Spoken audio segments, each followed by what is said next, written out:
We have our guy, and a guy that you have so much respect and admiration for, as do I. It's the Hall of Famer. Bill Polian joins us live here on Stokley and Zach. Bill, I guess I'll just start here. We've talked to you a couple times over the last handful of years, and I'm just curious, how are you doing in the midst of the world being turned upside down, and how for you personally, has this pandemic been? Well, I'm good, thank you. We live in just outside Charlotte, North Carolina, and so things have been kind of quiet. My wife and I have basically adhered to the stay-at-home guidelines. That can be a little boring at times. We're running out of Netflix things to watch, but the only real hardship for us has been unable to see our grandchildren. 2 are located in Tucson, and 3 are located in Florida, and 2 in South Bend. So that's been tough, but hopefully things will look up. And what we've gone through is nothing compared to the 100,000 or so folks that have had all this difficulty. So we're blessed, and we wish all of those that are afflicted, and thank all that are working with them for all they do for us. Yeah, certainly. And we're joined by NFL Hall of Famer Bill Polian. Bill, when you look at the offseason, how it's been disrupted by everything that's going on, obviously there's been no OTAs, no workouts, and how do you think that will affect a team like the Denver Broncos? When you look at them now, they're going to be in their second defensive coordinator, Vic, obviously going to be back for a second year, but offensively, when you look at the young quarterback in Drew Lock having only made 5 starts, you look at drafting 2 wide receivers there in the first and second round, and a brand new offense under Pat Shurmur. How do you think that will affect their offense? Well, it's whenever the season opens, whether we have a truncated preseason or not, whenever the season opens, we're going to be a little bit behind, and that's going to be exacerbated with teams that have new coordinators, new quarterbacks, and new receivers. So it's going to be less than the most efficient start you could have for the Broncos and other teams like them. But keep in mind that you probably weren't even alive when this happened, Stoke, but back in the good old days, players would leave the facility in late December, and even the playoff teams, the Super Bowl, was only played the second week in January. So even the teams that made the Super Bowl left in January and came back for 1 3-day mini camp, usually at the end of May, usually right around this time, and then left again and went back to their off-season jobs. The mini camp was on a weekend. They went back to their off-season jobs and reported back to training camp. Usually in those days we had 6-week training camps, so it was usually mid-July. And what they gained in training camp was 2 extra weeks of conditioning. It wasn't really until the 1990s and 1993, to be specific, that OTAs came into play. And off-season programs didn't develop really in full until the late 80s. So we still had good football. We actually had less injuries in the off season than we do now because they weren't around and weren't working at the level that they are now, and the quality of play was good. So I'm going to be anxious to see, since we will have no OTAs effectively, I think. Let's see what how the injuries play out. I think that the short answer is as long as we have 6 to 8 weeks to get ready before the regular season, meaning, and that includes strength and conditioning, organized strength and conditioning, not just on the field. I think we'll be fine. Bill Polian, the legendary Hall of Famer, joining us here on Stokley and Zach. I have to go here. There's a lot of people around Broncos country that believe we should be lowering our expectations for the Broncos offense because of, what Stoke just kind of referenced, this lack of offseason, but it's a brand new offense. It's a young quarterback who's only played 5 football games. You got new receivers, new tight end, new offensive line. In terms of expectation for trying to get out of the muck and the mire of where the Broncos offense have been, should we be going about this thing with extreme patience and maybe not even expecting to see the dividends pay off until 2021? Or is it, hey, no excuses, no explanations, figure it out? No, that doesn't work. Not with the change that is being put on this offense. That's too much to take that approach. I think what you should be looking for. Let's start with the quarterback. Are we seeing the kind of growth and development in him that would make you think that he can take it to the promised land at some time in the future? Do you see the growth and development of the receivers working together and meshing with him and meshing with the offense? How is the offensive line doing? There are people that would make an argument that any offensive line would be better than what you've had in the past. So that's not a high bar Right. by any measure. So bottom line is who's left. The running game should be pretty good. I think it'll be pretty good, and Pat will emphasize it. And then you look for the quarterback and the receivers to grow together. And by the time we hit week 12, if we have a full season, the measurement should start from week 12 on. Look, go back. Stoke, I'm not sure you were with us at the time, but Peyton's rookie year, the turnaround took place in week 12. We started to see things getting better and better and better. And even though it didn't reflect itself in the record, we could tell that the arrow was moving up. And that's what you should be looking for, not much else, because it's almost impossible, particularly when you add all of this disruption that's taken place in the offseason, to get the kind of progress that would make you an immediate contender. That's asking too. That's a bridge, to borrow a phrase from Dr. Fauci, that's a bridge too far. And we're visiting with NFL Hall of Famer Bill Polian. Mr. Polian, when you were with the Colts, you had a great wide receiver in Marvin Harrison, obviously Hall of Famer. Peyton Manning was Peyton Manning, right? You could see that he was going to be the real deal. And you went out in the first round there in the early 2000s, and you still drafted Reggie Wayne to complement those guys. What was your thought process there? Because we're looking at the Broncos here, and they got obviously a young quarterback that hasn't done much in the NFL, just played 5 games, but they have a number 1 wide receiver in Cortland Sutton. A lot of people thought they should go offensive line in the first round, but they went with Jerry Jeudy. What was your thought process there when you selected Reggie Wayne in the first round? In this day and age, you neglected, modestly to say that we went out and got you in free agency too. So in this day and age, you need to have 3 quality wide receivers that the defense has to honor.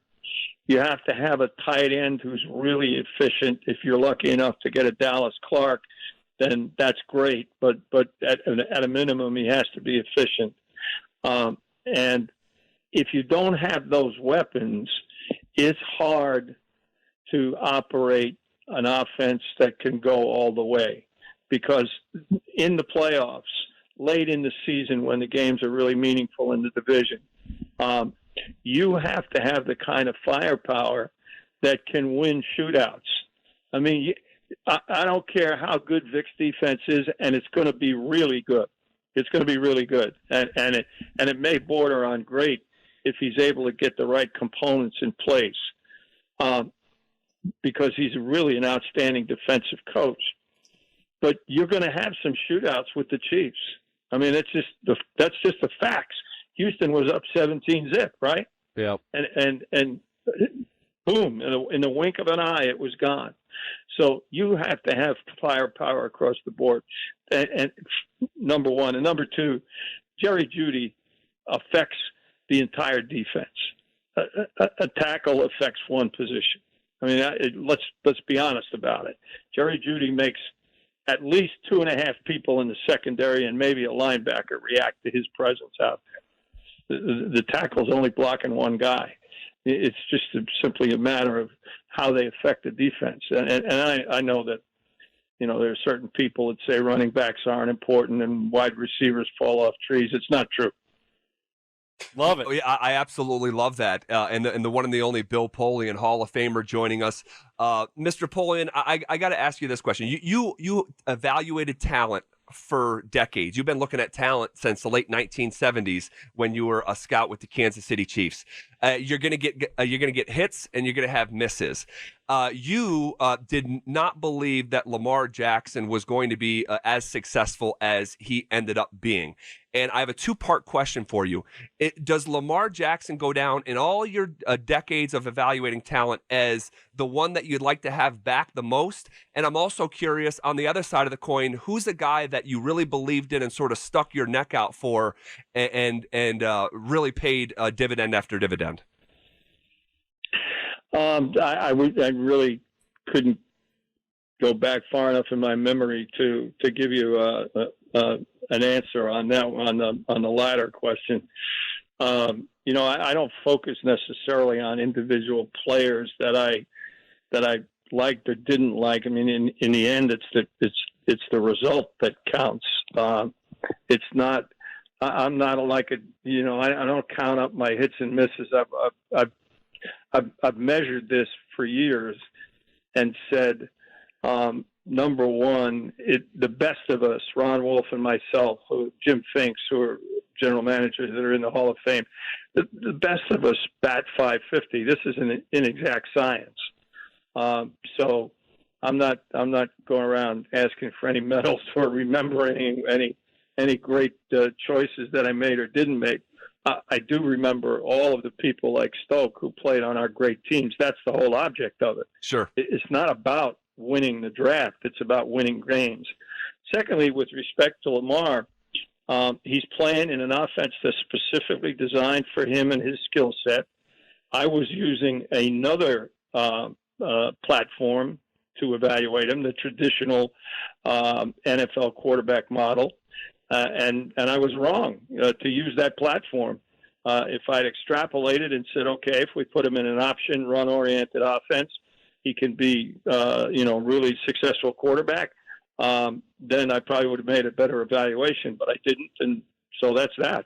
Mr. Polian, we're visiting with NFL Hall of Famer Bill Polian. Do you think that more offenses in the NFL will start going that route to spread offenses or more run-heavy offenses like we see Lamar Jackson in Baltimore, just because the transition for these guys, it makes it so much easier? Do you think we'll start seeing more of that trend? I mean, we've seen a little bit of it.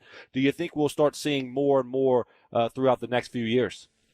Well, there's a lot of spread stuff in the National Football League right now. I mean, RPOs, all of that stuff are offshoots of the spread.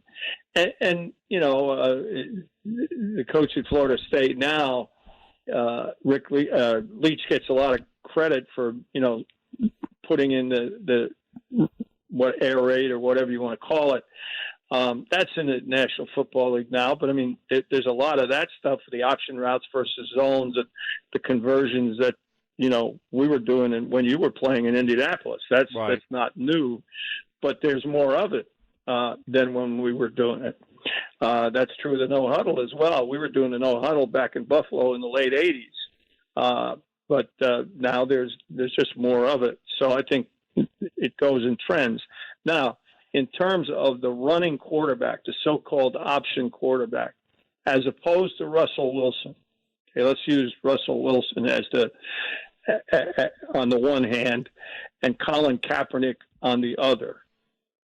Colin Kaepernick is a guy who essentially ran the option, same offense that Lamar Jackson runs, same coordinator, by the way, and that is an offense that's specifically designed to use the quarterback as a runner, not as a guy who extends plays and then looks down the field after extending and makes big plays in the passing game the way Russell does and Patrick Mahomes does. That's a design quarterback run. The latter is a design quarterback run offense.